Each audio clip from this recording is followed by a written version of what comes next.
Ladies and gentlemen, it's the world famous Green Over Everything podcast. We're getting ready for the Super Bowl on Sunday. My man Mike Jones is here with me today. We got our special guest from the Philadelphia Tribune, Mr. O.J. Spivey. Been covering the Eagles for years now. Seasoned veteran.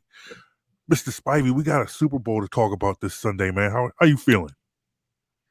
I'm excited. I'm excited to see this rematch. And first of all, thanks JB, thanks Mike for having me on and choosing me for part of your Super Bowl coverage. But I'm excited, man. Just to see this team just come back and redeem themselves, not only from last season, we all know about the collapse from last season, but to come back and get the Kansas City Chiefs once again after losing to them 2 years ago, Super Bowl 57. That's a lot to look forward to. I know it's the same two teams, but I think they're different in a number of ways, and I think that's what's going to make for an intriguing matchup. We know what the line looks like right now, so it's just hovering at that, Chiefs giving one. So that just kind of gives you an indication of what most people expect that this game is going to be. So we know offensively, we've got Saquon as opposed to the last time. But Right. the last time the Eagles saw the Chiefs in the Super Bowl, there were some clear defensive struggles. How do you expect the Eagles to approach the Kansas City this time defensively? I think you're going to see a much different. That's so much an outcome, but I think you're just going to see a much different defense than what we saw 2 years ago. I mean, Mike, it's almost like night and day, really, because number one, everybody talks about Vic Fangio, and when he first got the job, and I think I may have, said this to you guys earlier this season, that he was basically brought here to restore order because things were so out of whack last season. But he not only has he restored order. I mean, they've gone far beyond how good I thought this defense could be. But the caveat to that is they now have the players as opposed to 2 years ago. They now have the personnel, I think, to go toe to toe with Kansas City. Not these guys weren't here last year, but I do think the coaching matters because I think they had the talent. They had the talent, and of course Jalen Carter, to some degree Jordan Davis. Nolan Smith, N'Kobe Dean, who of course he's injured now, and so forth. And then you add the rookies with Quinyon Mitchell, Cooper DeJean, getting CJ Gardner back, which I thought was a huge move. They really missed him last year. I think they have the guys now who can run and hit. And then you add, Zach Bond, who's going to be a very rich man, win or lose once this is done. You have guys who can run and hit. You have guys who are smarter. They're well positioned from Fangio's standpoint, and these guys make plays. They take the ball away. You see, the stat that's hovering out there. They are +10 throughout this postseason. So I really think that they have the personnel to go toe to toe with Kansas City. I mean, it's going to be a tall task either way. But I don't think they're going to get beat or they're going to get as fooled as they did back in Super Bowl 57. So, these guys come to play, and it's not a whole lot you can do to beat this defense. Doesn't mean that they're not going to be scored upon, but I really do think this time around they have the personnel to where they can make a key stop in crunch time. Now, I find that interesting because you look at this season's team finish 14-3 in the Super Bowl. 2 years ago they were 14-3 and in the Super Bowl. And although there were some deficiencies, and that defense kind of it got, for a lack of a better term, defense got exposed in that Super Bowl. But do you really believe that does Fangio make that much of a difference? I should ask. I think it's a balancing act. I think he does make a difference because again, I believe that they had talent, especially with those young guys who they drafted, because Mhm. if you look back at it, they drafted pretty well. I mean, um, I thought the talent was there. I always believed in Nolan Smith, of course, Jalen Carter. I believed in the Kobe Dean. You know, we take him out of the equation because he's hurt now, but um, I believed in a lot of those young guys because I saw the talent in them. I Mhm. just thought the difference was they needed a coach to, number one, hold them accountable. Mm. Number two, put them in positions to where they can succeed. And some of these things have worked out to where Bryce Huff is a bust, right? Mhm. But Nolan Smith stepped up, and he's come to play. I mean, he's what, a sack and a half behind Brandon Graham for most sacks Mhm. in, I think, Eagles postseason history. I mean, don't have a lot to go by, but Mhm. Mhm. for him to do this in a single postseason, and I was highly impressed with the way that he ran down Jaden Daniels for one of those sacks. Mhm. The way Jordan Davis ran down Jaden Daniels, Owen Burks, who stepped in for Dean. These are the kind of plays that I can see because I really look for defense. Can Mhm. these guys run and hit, right? Mhm. So, and they have so much more speed on this team. And then you go back to the rookie sensation, Quinyon Mitchell, Mhm. to where, I mean, who would have thought that he'd be literally a shutdown corner in his rookie season? I mean, it usually takes you years to develop those techniques, right? And Mhm. then you have Cooper DeJean, who, I thought he was just going to be a safety. I didn't foresee him as a good nickel corner, Mhm. right? And we don't even foresee white boys being corners nowadays. Let's Mhm. be Right. real, right? The But I exciting mean, whites. Mhm. there you go. There you go. Right there in the wine of Mhm. spirits. But I mean, these guys make plays, and then you Mhm. have Vic Fangio drawing it up. I know he has a terrible record against Patrick Mahomes, but he didn't have the Most of kind of that was offense with that would. Denver. Yeah, Yeah. most of that with Denver. And, look at the quarterbacks that he had, and look at the offense that he had. So Mhm. he doesn't have that in his back pocket. So as a Mhm. defensive coordinator, you can definitely take more chances where, there's a lot more trust there because you don't have to do everything on one side of the football. Around the bye week, there were kind of a lot of people talk about the shift in the offensive philosophy coming Right. around the bye week, going back to a more run-based team. But also in that time, Fangio kind of made a shift to go with the young guys and started let the younger players play. Were you surprised by that? Were you surprised that he made that move? Not really, because he hinted around it all throughout training camp. Because again, I go back to holding guys accountable. Mm-hmm. He was saying Bryce Huff wasn't cutting it from the Mhm. beginning. That's what I like about Fangio. He's honest. Mm-hmm. He's not going to give you a whole bunch of coach speak. Yep. And if he can't, say certain things, he's just not going to say it. Right. I Yep. love his 1-2 word answers, he's telling us in the media, and that's a great thing, how well a guy's doing or how well a guy is coming along or if he has a way to go. Right. Mm-hmm. And I think that's been consistent. So I just think, he puts the best players on the field. And that started with Zach Bond. And, Mm-hmm. we all believe that, okay, what kind of role is he going to have?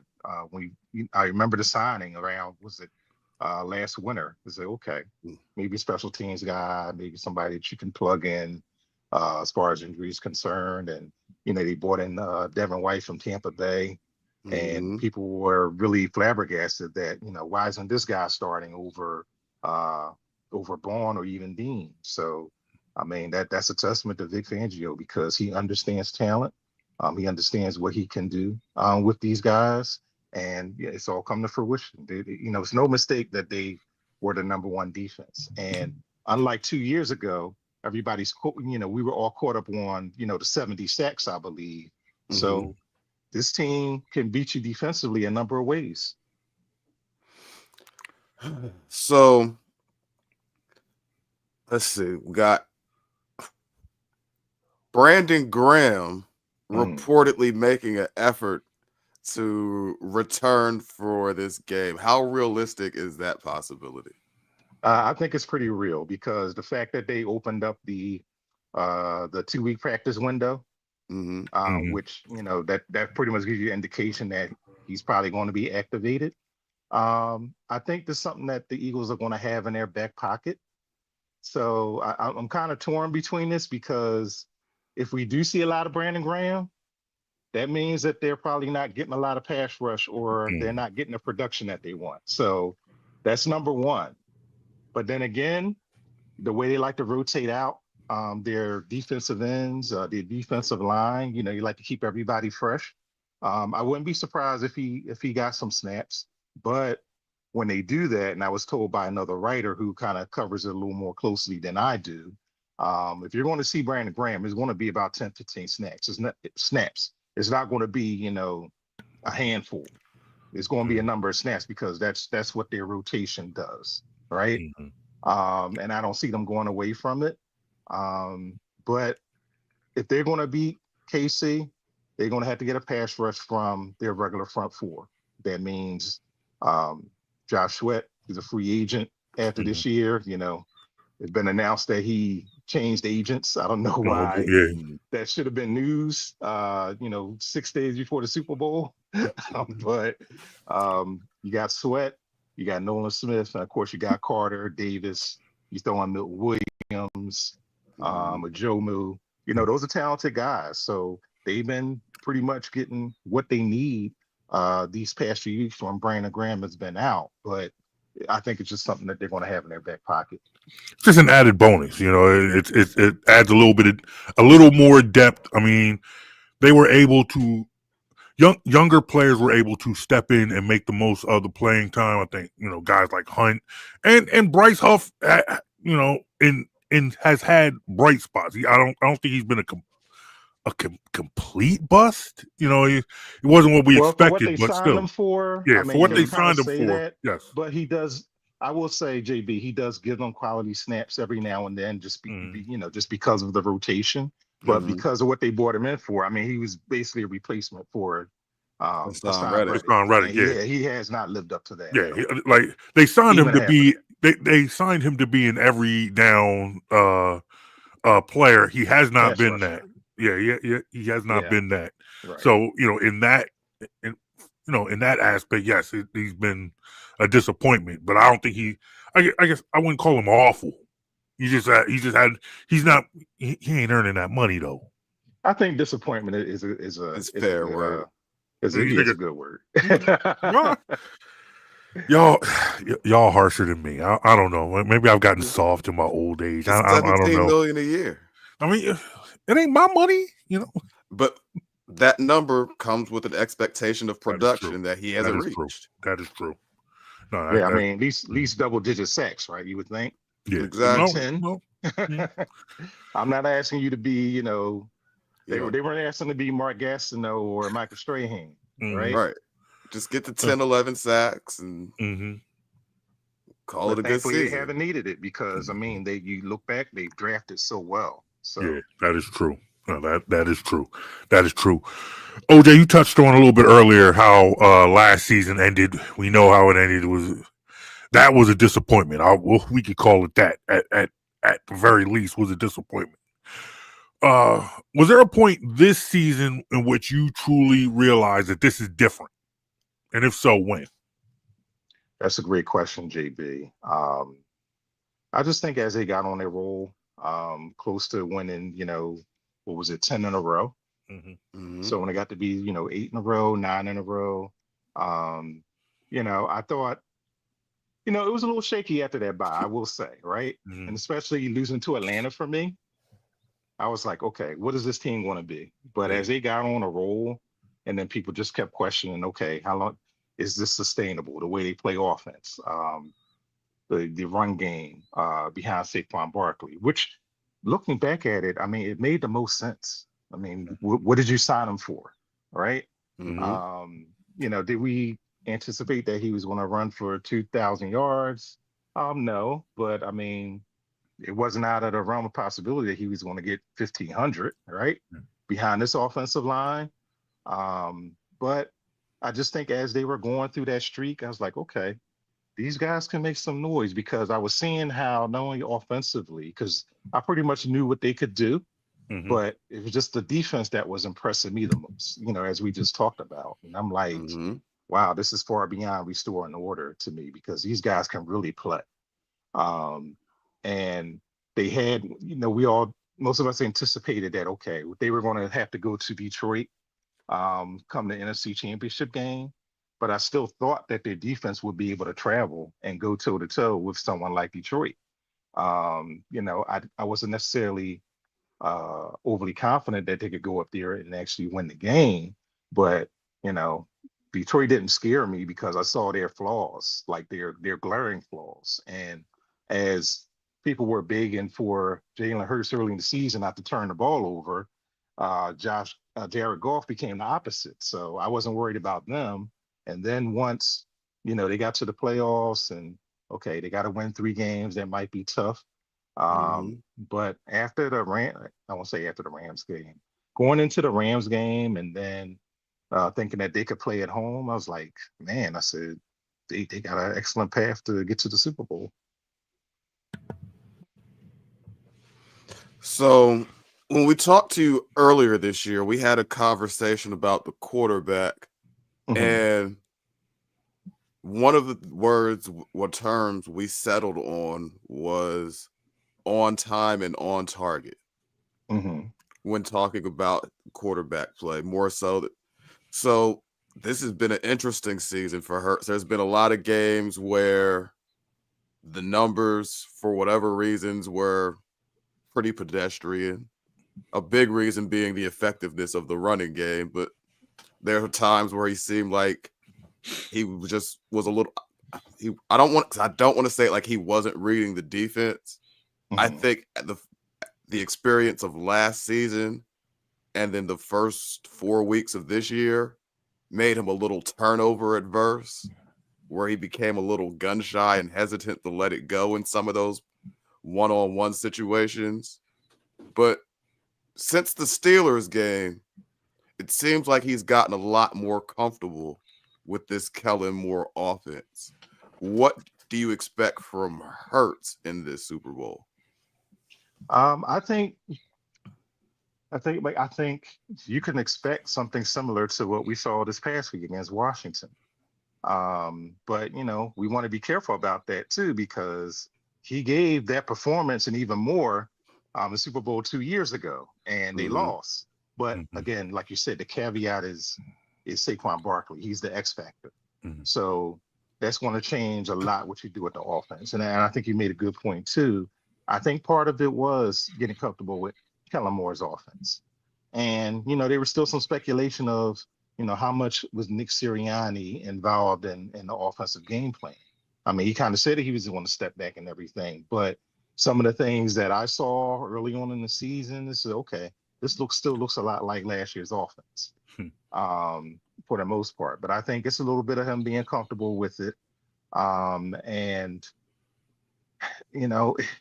we can just go back, with the numbers and everything. And I know people say, wins are not particularly a quarterback stat, but how do you measure that on the other side if a quarterback just doesn't win?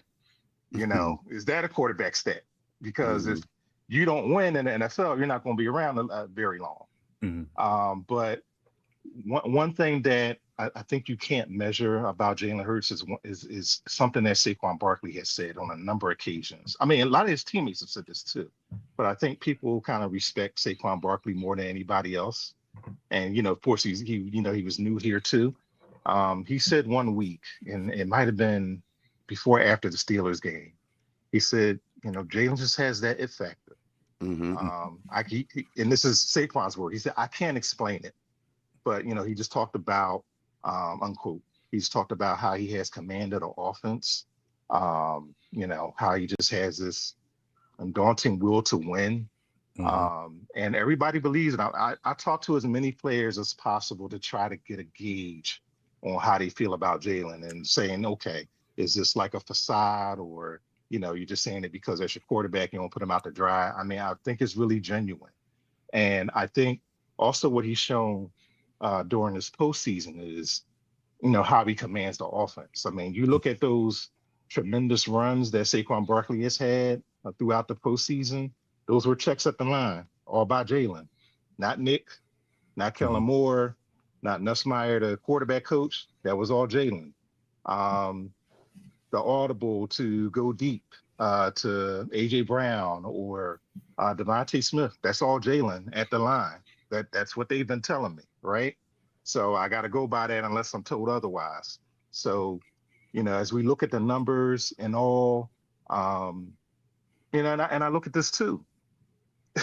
And I made a joke about it the other day when it was a graphic on Twitter and it mentioned, the Pro Bowl quarterbacks. I said, well, it's the 4K club and they're about to play dodgeball. Instead of, playing an NFC championship game, going to the Super Bowl. I mean, all that looks great. I mean, and then, I wrote an article about, the whole pretty privilege thing and all. And for me, that's pretty privilege. I mean, throwing for 4,000 yards is one thing, but okay, how does that get into the integral part of you winning the game? I know Joe Burrow doesn't have a defense, but then again, he and his squad always have terrible starts for the season. Eagles had a mediocre start for the season, but they overcame all of that, immensely. So yeah, they had a just flat out terrible start. Yeah. So I mean, how do you measure that? But and in my recent article this past weekend, and I asked both Nick and Hurts about this. I said, you guys are home joined at the hip now. I said, people say all this stuff about you. Nick can't coach. He's supposed to be fired last year. Be wanting them out. Jalen can't do this. Jalen can't do that. And everything. And I got a fantastic answer by Nick Sirianni and all. They may not be the quarterback and coach some necessarily want, but they're the quarterback and coach that you need because again, they're the first coach quarterback duo to take this team to multiple Super Bowls. I mean, you want to win. I mean, that's the goal. They have to win. We'll have maybe a couple questions after that, depending on, the outcome. But I mean, the sky's the limit for these guys. Nick has grown as a coach. I think everybody can admit that. Even his team, even his players have admitted that. Jalen being one, and them not always getting along. But I mean, we could talk about Jalen's faults in the passing game and everything, but again, he's probably only going to get better. 26 years old and won't be 27 until, we're deep in the training camp. I mean, that doesn't mean that, they'll all get back to the Super Bowl, but I mean, how can you put a cap on him at this point? So I do have one question to follow up with that since we're talking about the coach and quarterback.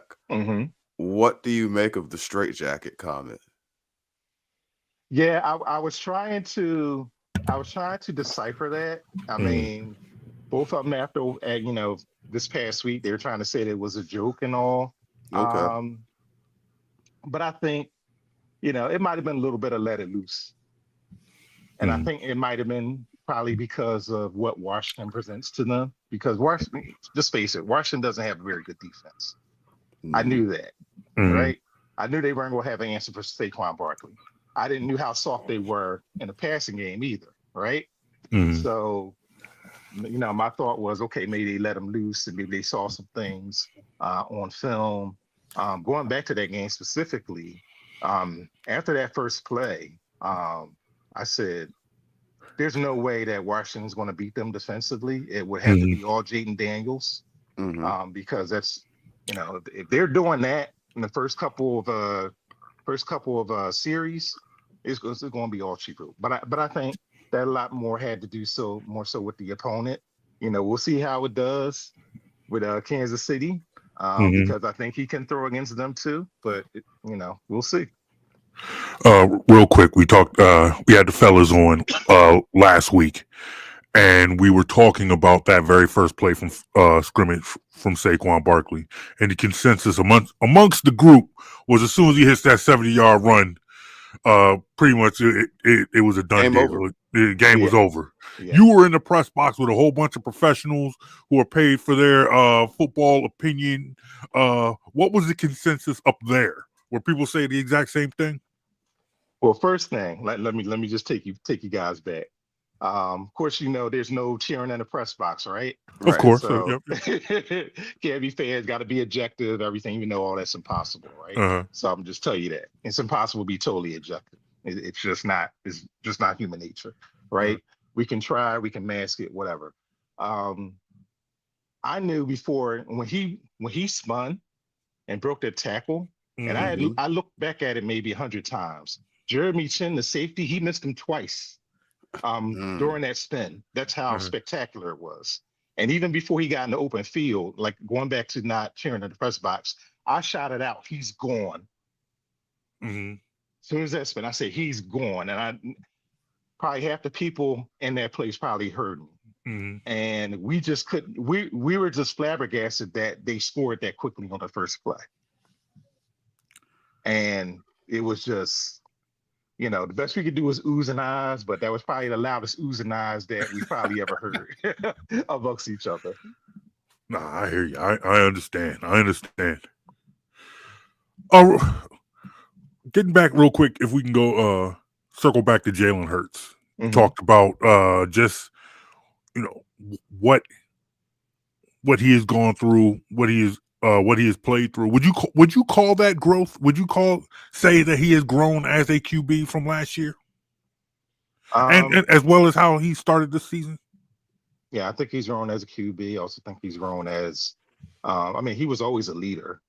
Everybody's told me that, but I think he's grown, and I think it's I'll put it this way: it's a natural maturation, right? Mm-hmm. And I think all quarterbacks with any type of talent should be allotted that. Mm-hmm. But it just seems like, he's viewed differently. He's evaluated differently. I can go on to all types of reasons why, starting with the microaggressions and all. Because again, I'm in there in the press box. I'm in there amongst those guys. I see what they ask players. I see what they ask athletes. I see what they try to ask AJ Brown, Devontae Smith, Dallas Goedert about Jalen Hurts and all. But I just think it's a natural maturation. And this city, this fan base, and even part of this media, we have a knack for not being patient, not having any forbearance and all. And I think a lot of it also stems back to his predecessor.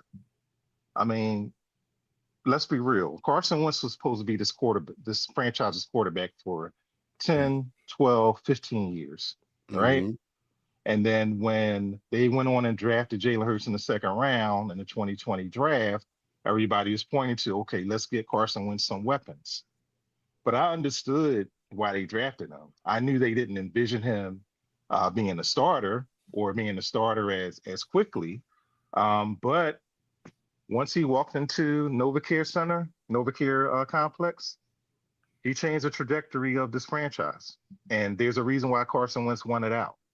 But again, talking to people, I had a long conversation with Merrill Reese the other day. I posted on my social media, and you could say whether he's a homer or not, but he's seen football for almost as long as we've all been born, right?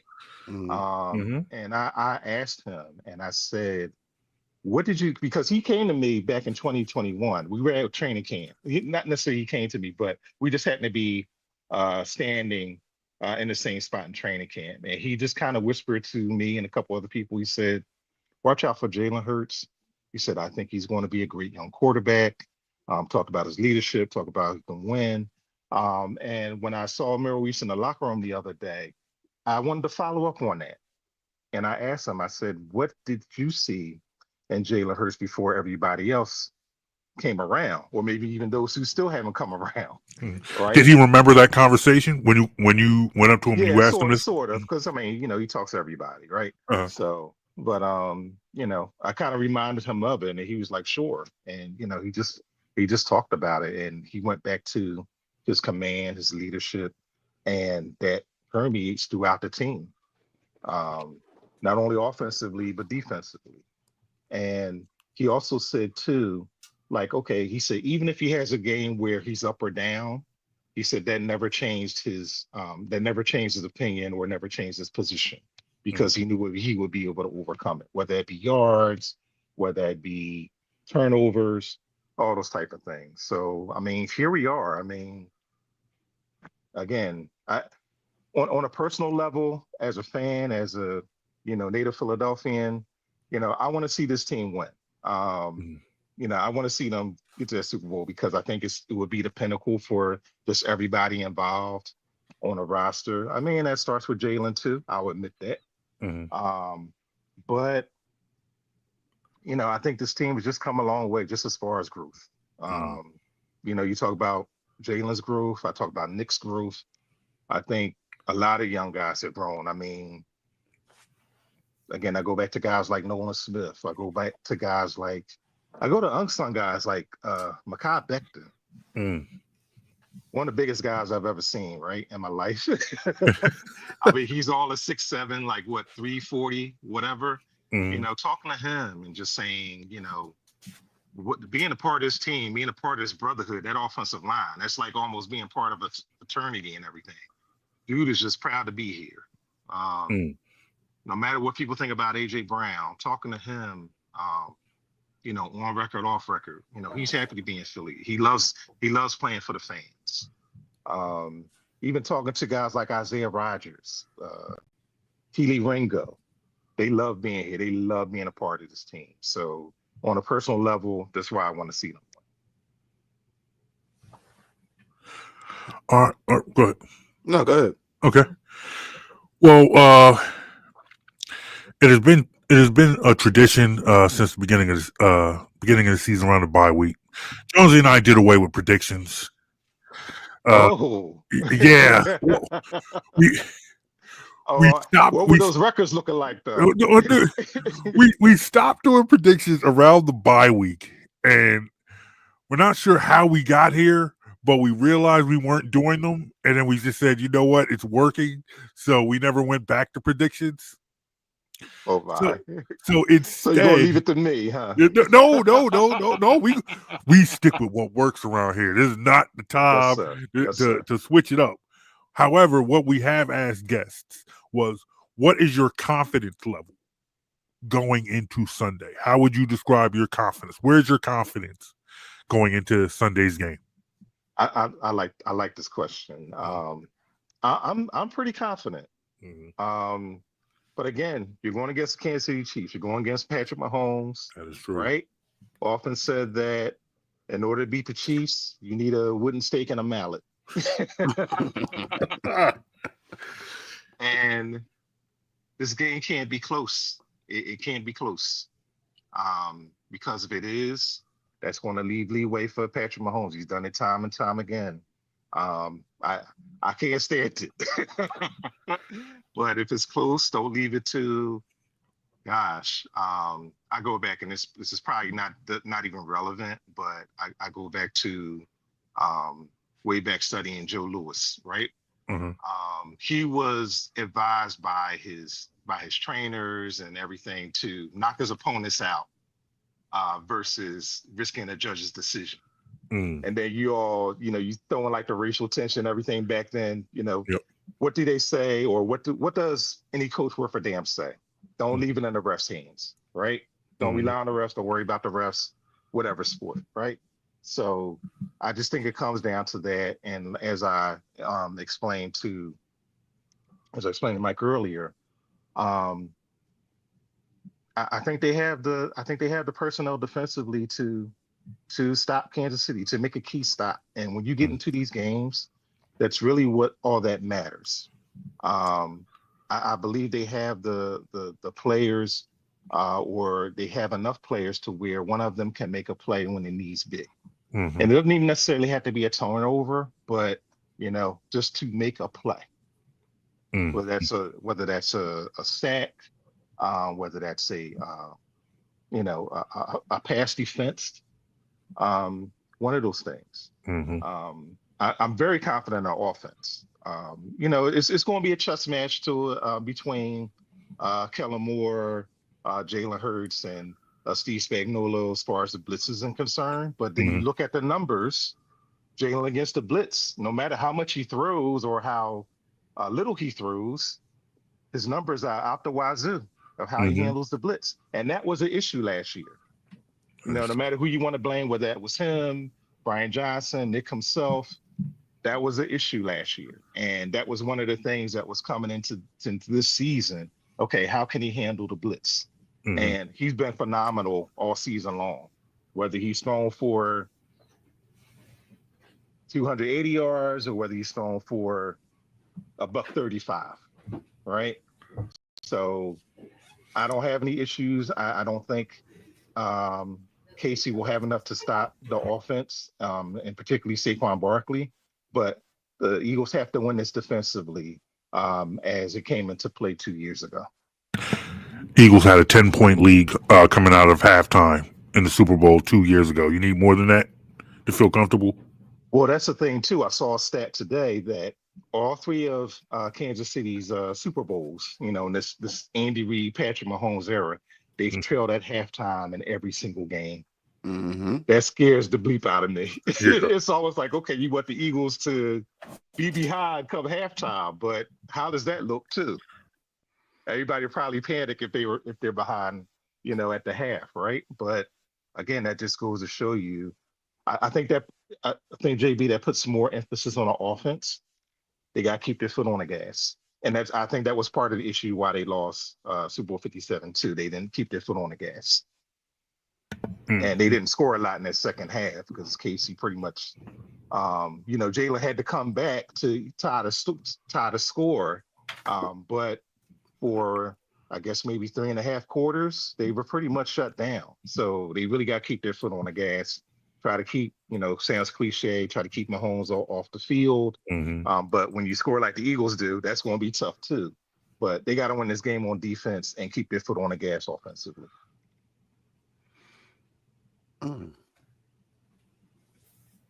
So you're confident, because I've been saying if the Eagles are going to win, I feel like it has to be by 2 scores or more. I don't want to play Patrick Mahomes in a 1-score game. Oh, absolutely not. No. So I would, even if it's 8, right? That's not. I need at least 9. I need 9 to 10. No. Yeah. It has to be, because if it's a 1-score game, it's great. I've talked ad nauseum about how good this defense is, right? Again, it's Patrick Mahomes, and I haven't even talked about the officials. I'm really not that type of person.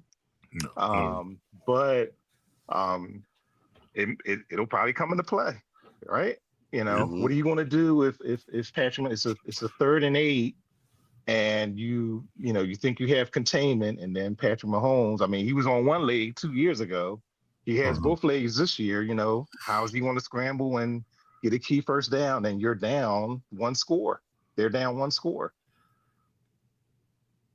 Right. You're right. And another thing too, you can't have them in control of the game in the last 2 minutes.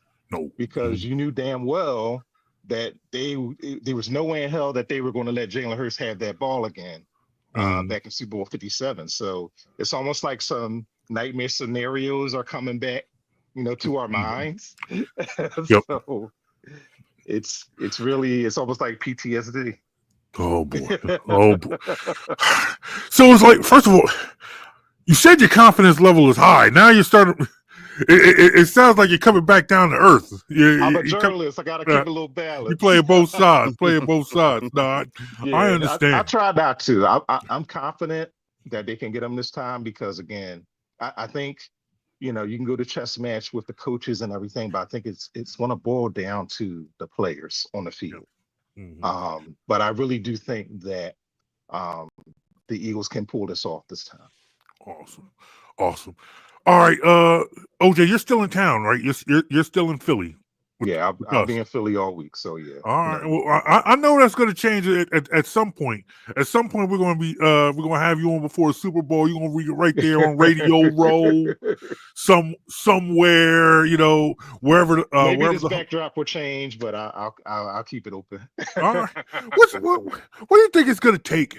Like at some point in time, this is something we kind of discussed a little bit before we started the show. I always envisioned something like a Radio Row before the content creators, for the podcast hosts, not necessarily the professional journalists. What do you think it's going to take to make that happen? I think it's going to take a lot. For me, from a personal standpoint, it took me a long time to get in the press box. It took me a long time to get access to training camp. And that's not a shot at the Eagles, because they've treated me great. All the Philly teams have treated me great as far as access, but it's a lot to knock on a door, because there are so many people who don't want our type of content. But it's changing. It has to change. I started podcasting a long time ago. Before it was even, popular. They called it online internet radio in those days, right? Yep. Oh yeah. So I understand how hard it is to break ground and just break through these things. But I just think it's really going to take it's really going to take a collective effort, and the powers that be to have to be open to it. But Philly's a tough market, because even though this is a predominantly Black city, the suburbs kind of run how this media market goes, because it's always to that, that white suburban male demographic. And until that changes, around the country, it's going to be quite a while. But I think it can change, because in different cities, different markets, different people that we know who cover teams, it's a different dynamic. Yeah.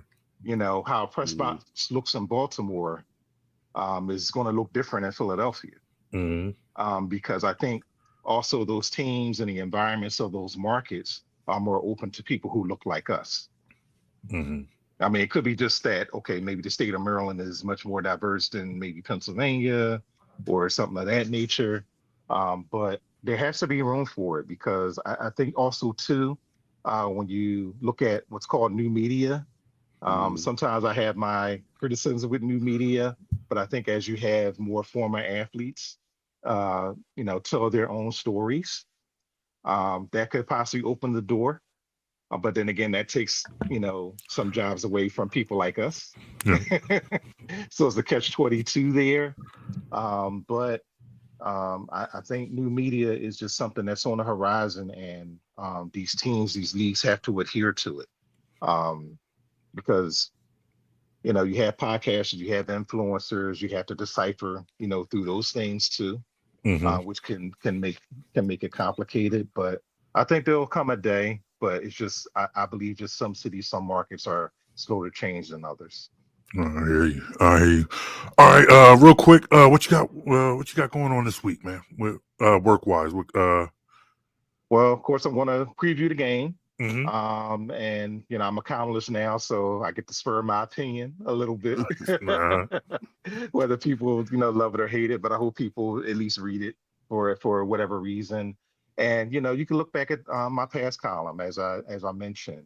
Curtis Sirianni may not be the coach and quarterback that certain fans want, but they're the coach and quarterback that you need, because again, 2 Super Bowls within 3 years, the first 2 to ever do it.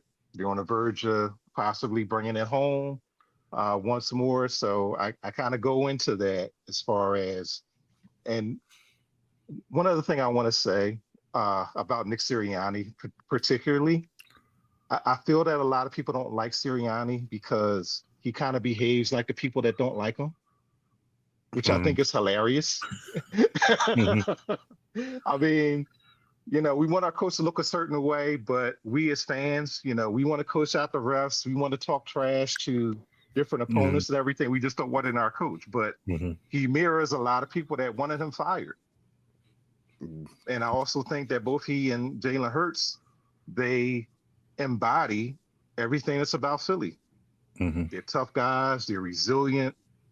Often criticized. How much is our city criticized, right? For whatever reason, right? No, you're right. Philadelphia. So Mhm. they embody those things. So they're not going to go anywhere anytime soon. I hear you. All right, OJ, where can people find you, man? So of course you can always find my work at phillytrib.com. I'm always on social media, whether that's Twitter, X, OJ Philly. I'm on Threads. I'm on IG, same handle. I'm even on Blue Sky now. So anybody who's made the switch and everything, I'm on there as well. So one day the Jonesy and Brown show will be on Blue Sky. gotta do it. One day. In your back pocket, like Instagram. Exactly. OJ, thank you, good brother. Always a pleasure, guys. I always enjoy and respect your show, and I love being on, guys. So I appreciate the invite each time. Awesome, man. Thank you, sir. Always appreciate it. You're always welcome, sir. Thank you. All right. Ladies and gentlemen, that was OJ Spivey from the Philadelphia Tribune, man. Always a good time. Jonesy, what's good, man? We're gonna be here all week. We're gonna try to be. Look, man, a week full of content is hard, man. But we're gonna give it a try. Go ahead, give it a try. We'll see what happens. All right, man. Hey, thanks, man. Hey, look, you let us know what you think of today's show. Hit us up, Facebook, Instagram, Twitter, Twix, whatever you want to call it, BITW Sports or at Jonesy and Brown. Remember, you can download this podcast at BITWsports.com. Ladies and gentlemen, this is Green Over Everything. My name is John Brown. That's Mike Jones. We will talk to you next time, y'all. Peace.